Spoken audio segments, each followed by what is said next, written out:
So innovation in my mind has to occur when you're trying to address a novel solution to a problem. So you have to start with a problem. Innovation without a problem is just change for change's sake. That tends to be how we look at it. Finding a hard problem, something that an innovator can be passionate about, is one of the key areas, and that's something that the government certainly has. They have unique challenges that are different from industry, they're different from the retail market, they're different from the financial industry, different from the travel industry, and therefore you can apply some really creative talent to solving some hard problems there. You need to have someone who's passionate about solving those problems, and you need to have money. If you don't have money, there's no way to pay for innovation, and innovation dies. And we have a saying in LGS, the best solution in the world isn't worth a darn thing if it doesn't solve a hard problem and nobody's willing to pay for it. So the government's a great intersection for all of that. They've got real problems, they attract high quality talent in the innovation area, and they have money, they have programs, they have defense laboratories, they have individual agencies and even individual missions that pay for innovation. I'll give you a couple of examples. One of the areas is in RF communications. We're rapidly running out of communications bandwidth, and you can't invent more spectrum. It's like real estate. Once you run out, you're out. So you've got to find creative and novel ways to reuse the spectrum that we have.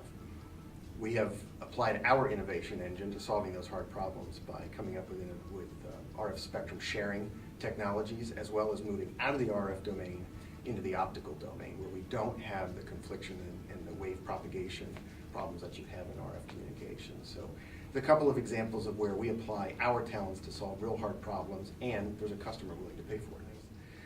Silicon Valley is really not where innovation takes place. It's where innovation goes to find a market.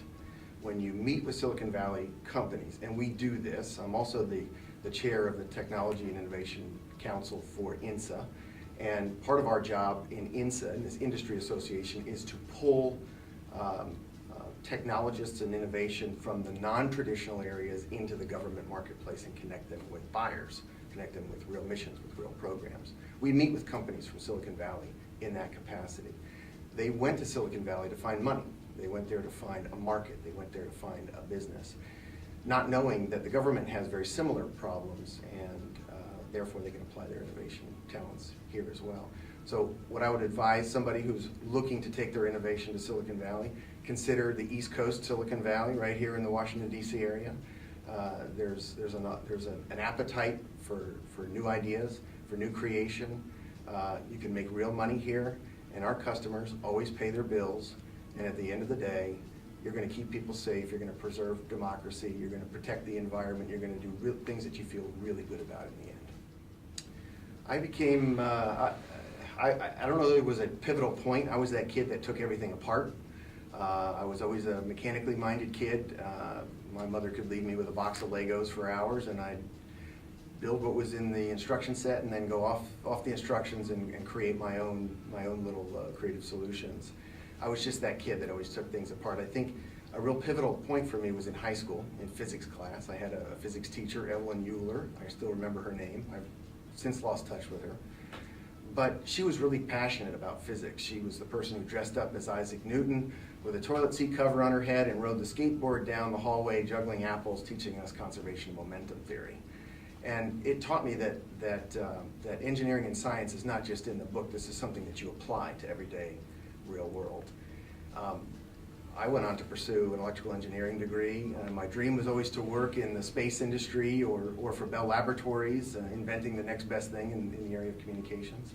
I did both. Went on to work for Lockheed Martin for a number of years, and in 1997 I joined Bell Labs. Been here ever since. It's an absolute dream job, and I love the creative talent and the passion and the spirit that we have for innovation inside the company.